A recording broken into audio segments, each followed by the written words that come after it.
我就没有想到，我只跟他买过一次，他就已经 offer 我包了。Hello， 大家好，欢迎回到我的频道。那今天呢，我给大家带来的这个视频呢，就是久违了的关于我换爱马仕柜姐的这个经历分享。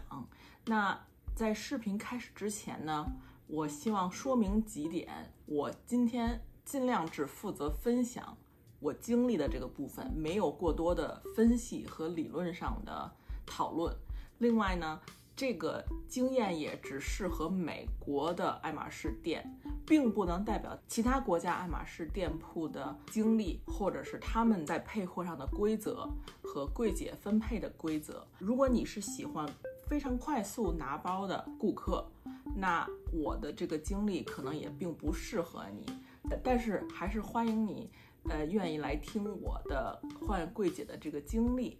那我就废话不多说，赶紧开始我们今天的主题。另外呢，因为我这个就是像storytelling 这样的一个分享呢，我并没有东西展示给大家，我准备了一杯茶。如果你对我的配货感兴趣，欢迎留意我之后会分享的我第3次进店的配货分享，这个就是其中之一哦，一个小预告，小小的预告。所以呢，大家就是像当听 podcast 一样来听这个故事吧。开始之前我先喝一口茶。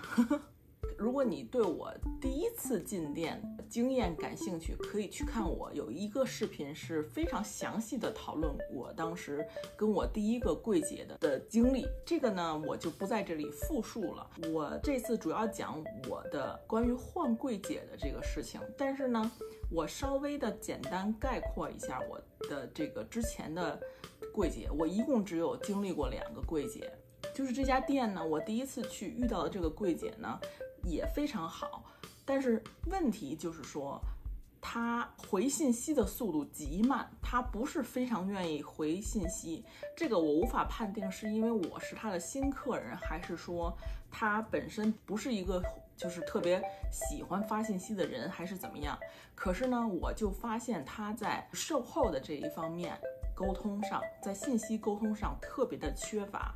因为我想建立这个跟柜姐的一个持续的消费的关系嘛，所以呢，我在第1次跟他买完东西以后回家以后，我就给他发信息，比如说我收到东西啦，然后呢，我还有什么新的东西想要买，然后问问他有没有货，这些都是很正常的交流。而且从头到尾，我跟我的第1个柜姐从来没有讨论过包的问题，所以不存在我太着急或者怎么样，从来没有讨论过包。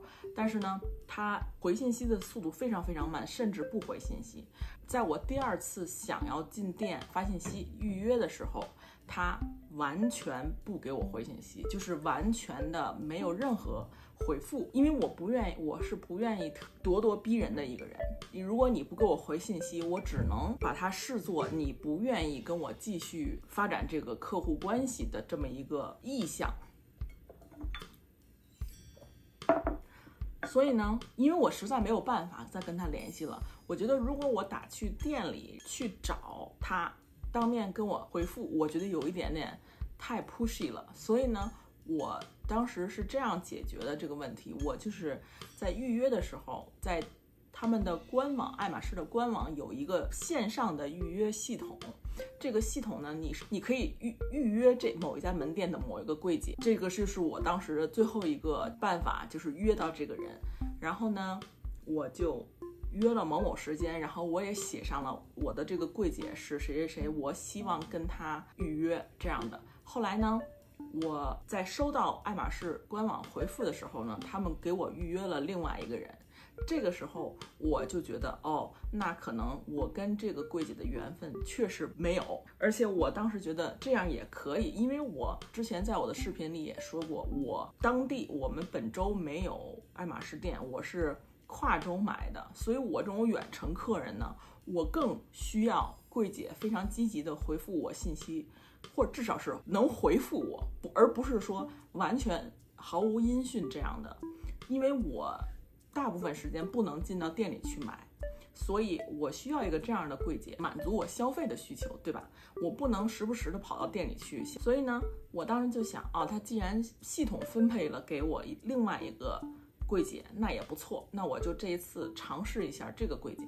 好，我在第2次进店的时候约到的这个柜姐呢，她一直没有时间来服务我，她之前的那个客人一直就是拖延，我已经在店里等了可能有20分钟了吧。系统帮我预约的新柜姐，可能因为我也是新客人，所以她并不很在乎我说我需要马上去为这个人服务，毕竟他的老客人可能更重要。所以在这个时候呢，我并没有着急，我也没有催别人，我也没有去找任何人，我就在店里逛一逛，去看一看我有什么需要的东西。在这个时候，就是第3个柜姐出现了。这个柜姐呢，她主动过来跟我说，你是不是在等这个谁谁谁？我说对。她说她今天可能没办法服务你了，我可以帮你吗？我说可以。这个柜姐呢，这个第3个柜姐这个第3个柜姐其实就是我现在的这个 SA， 她呢我们就称为新 SA 好了。这个新 SA 呢，其实我在第1次进店的时候就见过她，但是她呢给人感觉比较严肃，她看起来是比较严肃的，不像其他的柜姐呢表情很轻松，很嘻嘻哈哈的感觉，她不是这样的。所以我当时对她是有印象的。然后她主动提出说我可以今天为你服务，我说好的。当时我并没有下定决心要跟这个新柜姐建立一个新的关系，因为我不确定她是不是符合我的，我不确定我们2个气场是不是符合的。所以呢，我就是准备这一次跟她接触一下看看。可是呢，她没想到非常的直接，她说话很直接。她就跟我说，那你有没有固定的你合作的柜姐？我说我没有，因为我想看看他会继续怎么说。他说我建议你最好是有一个柜姐，你长期跟他合作，这样的话比较好一些。这个是我当时没有想到的，因为我觉得大部分人可能会把它当做一个潜规则，但是呢，他愿意直接跟我讲明这一点，我很感激。在这个时候他就愿意提出这个事情，我觉得是减少了之间很多猜测和互相试探的这么一个过程。我当时就觉得这个人很直接说话，我很喜欢。我就问他，我说那你愿意做我的这个长期合作的柜姐吗？他说好呀。我这个时候就已经很喜欢这个人了。那长话短说，我跟他购买的这一次进店的经历呢很愉快。然后呢，他虽然是有一点严肃，不是那种特别活泼的那种性格，可是呢，我觉得好像我们还比较投缘。在店里呢，我觉得只是你试探你或者你感受你跟柜姐合作的这个关系的其中一个小部分。因为对于我来说，我更看重的是这个人是不是会积极的回复我的短信，因为我是要跨州购买的。但是没想到的是，就这个新柜姐在回复短信方面是非常积极的，几乎是秒回。这个是让我觉得我特别的备受尊重的，我被这个柜姐就是尊重了，是这样的感觉。我回家以后呢，我就给她发信息，我说你寄给我的东西我收到了，谢谢，很高兴认识你。然后她就是秒回，然后她就说她也很开心啊，这样的。我当时就觉得这个柜姐我觉得可以相处。但是让我没有想到的是，我随意跟她提了一下我想要某一款包，我没有想到的是，我提出我想要这款包的时候，她马上给我回复说，我现在有这一款包，你什么时候能进店里来？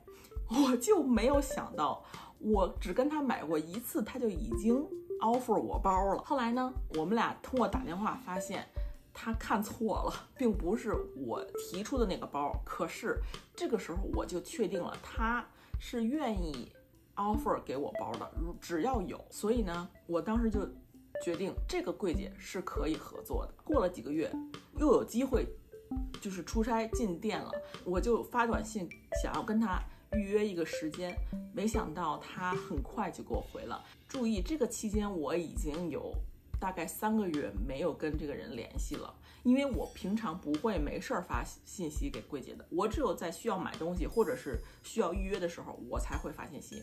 没想到他还是秒回，然后很快就约好了一个时间。跟他约好了时间，我第2次去见他的时候，我们稍微寒暄了一下。